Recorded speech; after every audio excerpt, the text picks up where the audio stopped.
Hello everyone, welcome to this channel Smart Learning Choice। इस video में हम लोग एमएड सेमेस्टर 1 की paper number 1 psychology of learning and development that means सीखने और विकास का मनोविज्ञान का एक मोस्ट इम्पॉर्टेंट क्वेश्चन को डिटेल में डिस्कस करेंगे। तो आइए देखते हैं।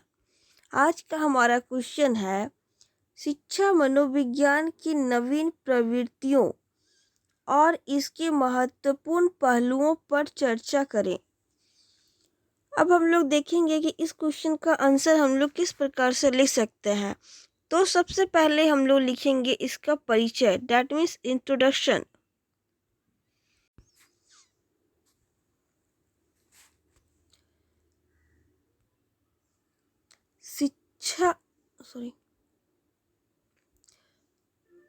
शिक्षा मनोविज्ञान वह क्षेत्र है जो शिक्षण और सीखने की प्रक्रियाओं का वैज्ञानिक अध्ययन करता है।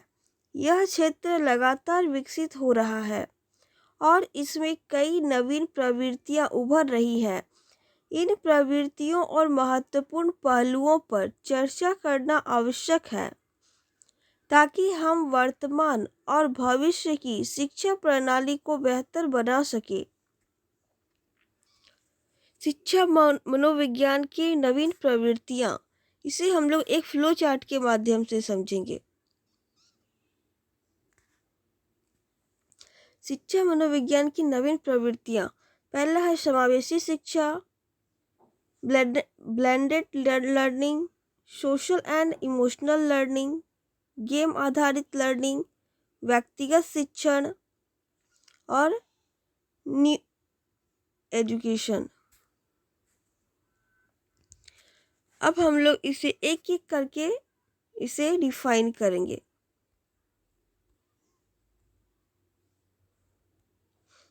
समावेशी शिक्षा, समावेशी शिक्षा का उद्देश्य सभी छात्रों, विशेष रूप से विकलांग छात्रों को समान अवसर प्रदान करना है। यह दृष्टिकोण विविधता और समावेशिकता को बढ़ावा देता है और कक्षा में सभी छात्रों की विशेष आवश्यकताओं का सम्मान करता है। अब है ब्लेंडेड लर्निंग।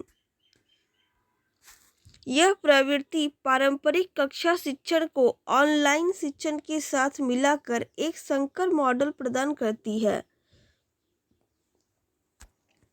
ब्लेंडेड लर्निंग ने विशेष रूप से कोविड-19 महामारी के दौरान लोकप्रियता हासिल की है, जहां छात्रों को ऑनलाइन संसाधनों और व्यक्तिगत शिक्षण दोनों का लाभ मिलता है। तीसरा पॉइंट है हमारा सोशल मीडिया और इमोशनल लर्निंग। SEL का उद्देश्य छात्रों में भावनात्मक बुद्धिमत्ता, सहानुभूति और सामाजिक कौशल विकसित करना है। यह प्रवृत्ति छात्रों को न केवल शैक्षिक कौशल सफलता के लिए बल्कि जीवन की विभिन्न चुनौतियों का सामना करने के लिए भी तैयार करती है।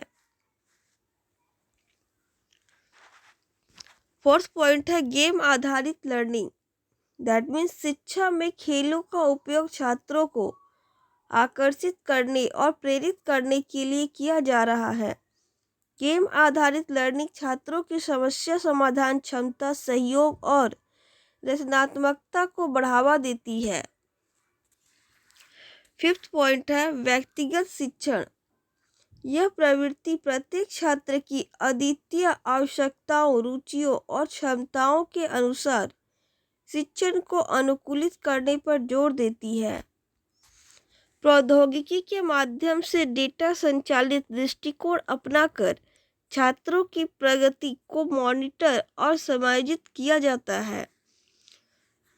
अब सिक्स्थ पॉइंट है neuro education, that means neuro science और शिक्षा का यह संयोजन यह समझने की कोशिश करता है कि मस्तिष्क कैसे सीखता है।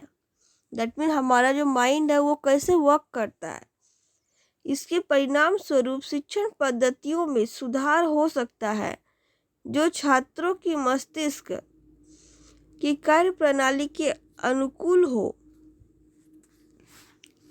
अब हम लोग देखेंगे शिक्षा मनोविज्ञान की नवीन प्रवृत्तियों के महत्वपूर्ण पहलू। तो इसे भी हम लोग एक फ्लो चार्ट के माध्यम से देखेंगे। सबसे पहला है इसमें शिक्षण और सीखने के सिद्धांत, दूसरा है प्रेरणा, तीसरा है मूल्यांकन और अवलोकन, फोर्थ है विकासात्मक मनोविज्ञान, देन नेक्स्ट है शिक्षकों का प्रशिक्षण और प्रौद्योगिकी का एकीकरण। अब इसे भी हम लोग एक एक करके डिटेल में डिस्कस करेंगे। सबसे पहला है शिक्षण और सीखने का सिद्धांत। शिक्षा मनोविज्ञान विभिन्न शिक्षण और सीखने के सिद्धांतों का अध्ययन करता है, जैसे कि बिहेवियरिज्म, कॉग्निटिज्म और कंस्ट्रक्टिज्म। इन सिद्धांतों का उपयोग शिक्षण पद्धतियों को बेहतर बनाने और प्रभावी शिक्षण रणनीतियां विकसित करने में किया जाता है।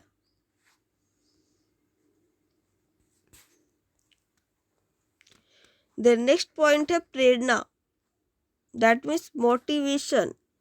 प्रेरणा शिक्षण और सीखने में एक महत्वपूर्ण भूमिका निभाती है। आंतरिक और बाह्य प्रेरणा को समझना और उसका उपयोग करना शिक्षकों के लिए आवश्यक है, ताकि वे छात्रों को प्रेरित और संलग्न रख सकें। द नेक्स्ट पॉइंट है मूल्यांकन और आकलन। शिक्षा मनोविज्ञान विभिन्न मूल्यांकन विधियों का अध्ययन करता है, जो छात्र की प्रगति और प्रदर्शन का सटीक आकलन करने में मदद करती है। फॉर्मेटिव और समेटिव आकलन दोनों का महत्वपूर्ण स्थान है। द नेक्स्ट पॉइंट है हमारा विकासात्मक मनोविज्ञान। विकासात्मक मनोविज्ञान का अध्ययन यह समझने में मदद करता है कि विभिन्न आयु वर्गों के छात्र कैसे सीखते हैं और उनकी संज्ञानात्मक, सामाजिक और भावात्मक विकास की प्रक्रियाएं क्या है। द नेक्स्ट पॉइंट है हमारा शिक्षकों का प्रशिक्षण। प्रभावी शिक्षण के लिए शिक्षकों का निरंतर प्रशिक्षण और पेशेवर विकास आवश्यक है। शिक्षा मनोविज्ञान शिक्षकों को छात्रों की विभिन्न आवश्यकताओं और सीखने की शैलियों के प्रति संवेदनशील बनाता है। द नेक्स्ट पॉइंट है प्रौद्योगिकी का एकीकरण, दैट मीन्स आधुनिक शिक्षा में प्रौद्योगिकी का एकीकरण शिक्षा मनोविज्ञान का एक प्रमुख पहलू बन गया है। यह छात्रों की सहभागिता बढ़ाने, शिक्षण को व्यक्तिकृत करने और सीखने के अनुभव को समृद्ध बनाने में मदद करता है। अब हम लोग इसका निष्कर्ष देखेंगे, दैट मीन्स कंक्लूजन। शिक्षा मनोविज्ञान की नवीन प्रवृत्तियां और इसके महत्वपूर्ण पहलू शिक्षण और सीखने की प्रक्रिया को अधिक प्रभावी और समावेशी बनाने में महत्वपूर्ण भूमिका निभाते हैं। समावेशी शिक्षा ब्लेंडेड लर्निंग, सोशल और इमोशनल लर्निंग, गेम आधारित लर्निंग, व्यक्तिगत शिक्षण और न्यूरो एजुकेशन जैसे प्रवृत्तियां शिक्षण विधियों को अधिक उपयुक्त और प्रभावी बनाने की दिशा में काम कर रही है। तो इस प्रकार हमारा आज का जो क्वेश्चन था वो यहाँ पे समाप्त होता है।